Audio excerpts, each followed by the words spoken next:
क्या आपके साथ भी ऐसा होता है कि जब आप कचौरी को फ्राई करते हैं तो एकदम चपटी चपटी बनती है, फूलती नहीं है सही से। कई बार मैदा एक जगह मोटा हो जाता है तो एक जगह पतला हो जाता है, और कई बार तो मसाला इतना ज़्यादा हो जाता है कि कचौरियों को फूलने का मौका ही नहीं मिलता है। हेलो दोस्तों, आपका अपने चैनल भोजन हब में स्वागत है। तो सबसे पहले आप सभी लोगों को नए साल की बहुत बहुत शुभकामनाएं। दोस्तों, आज मैं आप सबको हरे मटर की ऐसी कचौरी का वीडियो दिखाऊंगी जिससे कि आप पहली बार में एकदम फुली फुली खस्ता और टेस्टी कचौड़ी बना करके तैयार कर लेंगे। तो चलिए देर न करते हुए वीडियो को शुरू करते हैं।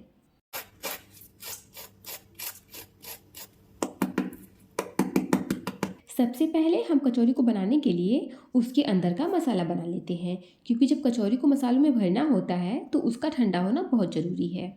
तो सबसे पहले आप गैस पर चढ़ाइए एक कढ़ाई, और कढ़ाई में डाल दीजिए 1 टेबल स्पून सरसों का तेल, साथ ही एक चुटकी हींग। अब जैसे ही हींग चटकने लगे, यानी कि 5 सेकंड के बाद हम इसमें डाल देंगे 1 इंच घिसा हुआ अदरक और 2 से 3 हरे मिर्च को बारीक काट कर। यहाँ पर 35 से 40 सेकंड तक लो फ्लेम पर भुनने के बाद आप यहाँ पर फटाफट से डाल दीजिए 2 कप हरे मटर को हल्का दरदरा पीस कर। वैसे मैं आपको बता दूं कि जो मैंने मटर लिया है वो एकदम फ्रेश ताजे हरे मटर है, और मटर को पीसने के पहले हमें इसे हल्का सा पैन में रोस्ट कर लेना है।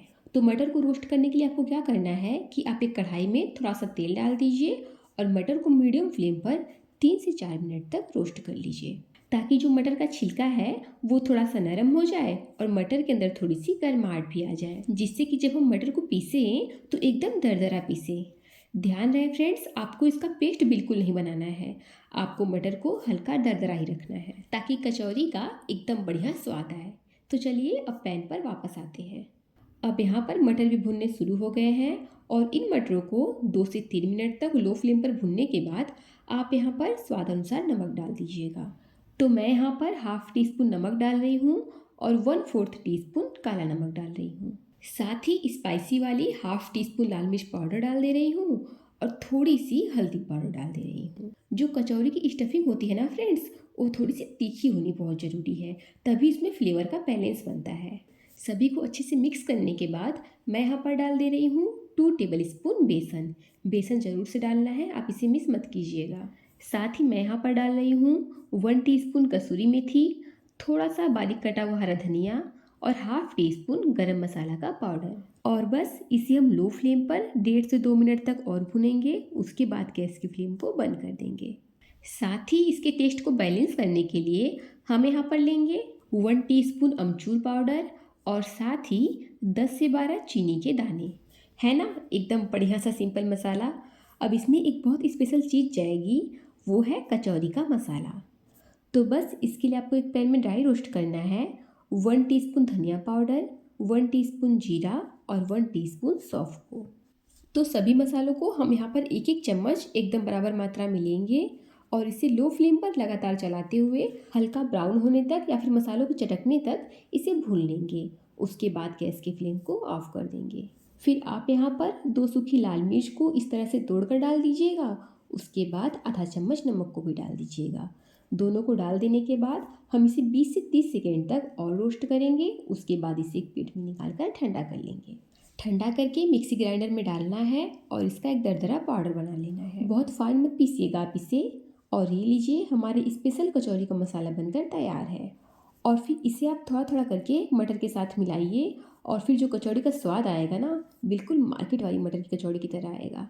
अब सभी को हम बढ़िया से मिक्स कर लेंगे, और जब ये मसाला पूरी तरह से ठंडा हो जाएगा तभी हम इसे कचौरी के अंदर भरेंगे। तो चलिए अब हम लगाते हैं कचौरी का आटा। वैसे तो कचौरी का आटा लगाना बहुत आसान है, पर इसमें एक ज़रूरी पॉइंट है। तो इसके लिए यहाँ पर मैं ले रही हूँ 2 कप मैदा, यानी कि 250 ग्राम मैदा। अब इसमें हाफ टी स्पून नमक डाल देंगे और थोड़ी सी अजवाइन को इस तरह से क्रश करके डाल देंगे।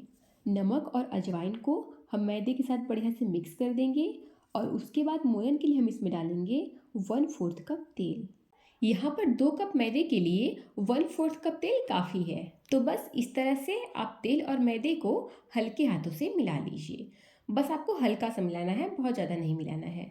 जब मैदा और तेल अच्छे से मिक्स हो जाएगा तब आप इसमें धीरे धीरे करके पानी को डालते जाइएगा और इसका एक सॉफ्ट डो लगा करके तैयार कर लीजिएगा। तो मैंने यहाँ पर 2 कप मैदे के लिए 1.5 कप से थोड़े से अधिक पानी का इस्तेमाल किया है। इतना पानी 2 कप मैदे के लिए परफेक्ट है। और बस इस तरह से हम इसे हल्के हाथों से मसलते हुए अच्छा सा डो तैयार कर लेंगे। ये देखिए, इस तरह से काफ़ी ज़्यादा सॉफ्ट आटा होना चाहिए, तभी कचौरी बंधेगी, और जब बंधेगी तो फटेगी नहीं। तो चलिए अब एक इम्पॉर्टेंट काम कर लेते हैं, जिसे करना बहुत ज़रूरी है। तो पूरे 5 मिनट तक आपको आटे को इस तरह से मसलना शुरू कर देना है, और लगातार पूरे 5 मिनट तक आपको आटे को इस तरह खींचना भी बहुत ज़रूरी है। जितना आप आटे को खींच खींच कर मसलेंगे, आटा उतना ही लचीला होगा, जिससे क्या होगा कि फ्राई करते वक्त कचौरी बिल्कुल नहीं फटेगी। तो बस 5 मिनट तक इस तरह से मसल लेने के बाद आप इस पर हल्का सा तेल लगाइए, ताकि आटा जो है वो सूखे नहीं, और फिर इसे ढककर मिनिमम आधे घंटे के लिए ऐसे ही छोड़ दीजिए। मैं आपको आधे घंटे के बाद आटा दिखाऊं तो आप देखिए आटा कितना सॉफ्ट हो चुका है और कितना खिंचने भी लगा है। तो आटा इस तरह से लगाने के बाद अब हमारी कोई भी कचौरी फटेगी नहीं, और सभी की सभी कचौड़ियाँ एकदम अच्छे से फूलेंगी। तो बस आटा हमारा परफेक्ट तैयार है, और यहाँ पर जो मसाले हैं वो भी अच्छे से ठंडे हो चुके हैं। मैं यहाँ पर मसालों में से थोड़ा सा मिश्रण लूँगी, और इस तरह से एक छोटा सा बॉल बना करके तैयार कर लूँगी। तो बस इसी तरह से हम सभी मसालों के इस तरह के छोटे छोटे बॉल बना करके तैयार कर लेंगे। ध्यान रहे कि मसाला बहुत ज़्यादा हमें कचौरी में बिल्कुल नहीं भरना है। जितना मैंने लिया है इतना बहुत होगा। अगर मैं आपको साइज़ दिखाऊं तो ये देखिए, अगर आप चाहते हैं कि आपकी कचौरी फूली फूली बने और मसाले एकदम कोने कोने तक फैले हुए हों, तो आप वीडियो का ये वाला पार्ट ध्यान से देखिएगा। अब सबसे पहले आप आटे की एक छोटी सी बॉल बना लीजिए, और उस पर हल्का सा मैदा लगा लीजिए। अब आपको इस तरह से अंगूठे की हेल्प से इसे घुमाते हुए कटोरी के आकार का बना लेना है। ध्यान रहे कि बीच में आटा थोड़ा सा ज़्यादा होना चाहिए और किनारों पर थोड़ा सा कम। फिर आप यहाँ पर मसाले का एक बॉल लीजिए, और उसे बीच में रखकर हल्का सा प्रेस कर दीजिए। अब साइडों को आप अपने अंगूठे और अपनी उंगलियों की हेल्प से इस तरह से पिंच करते हुए ऊपर की तरफ लेके आइए, और फिर इस तरह से इकट्ठा करने के बाद जितना भी एक्स्ट्रा आटा बचेगा उसे हम निकाल लेंगे। ये देखिए इस तरह से, जैसे मैं वीडियो में शो कर रही हूँ।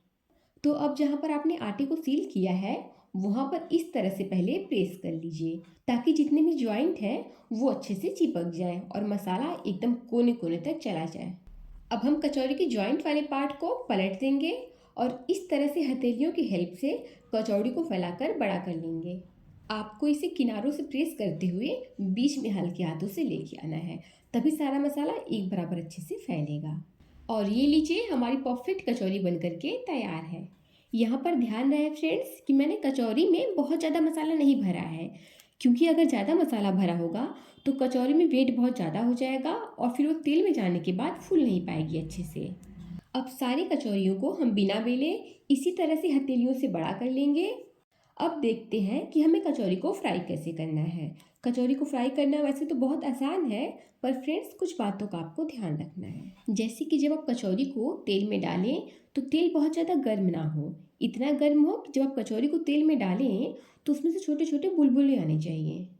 उसके बाद हमें सारी कुकिंग को लो टू मीडियम फ्लेम पर करनी है, जब तक कि कचौरी अच्छे से फूल नहीं जाती। आप देखेंगे कि करीब 3 से 4 मिनट के बाद ही कचौरियाँ अच्छे से फूल जाती हैं।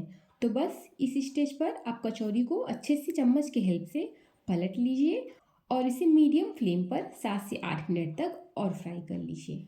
और ये देखिए, कचौरियों में बहुत ही बढ़िया सा कलर भी आ गया है, और मुझे इसे लो टू मीडियम फ्लेम पर फ्राई करते हुए पूरे 10 से 12 मिनट हो चुके हैं। तो बस इस स्टेज पर हम इसे बढ़िया से छान के एक प्लेट में निकाल लेंगे।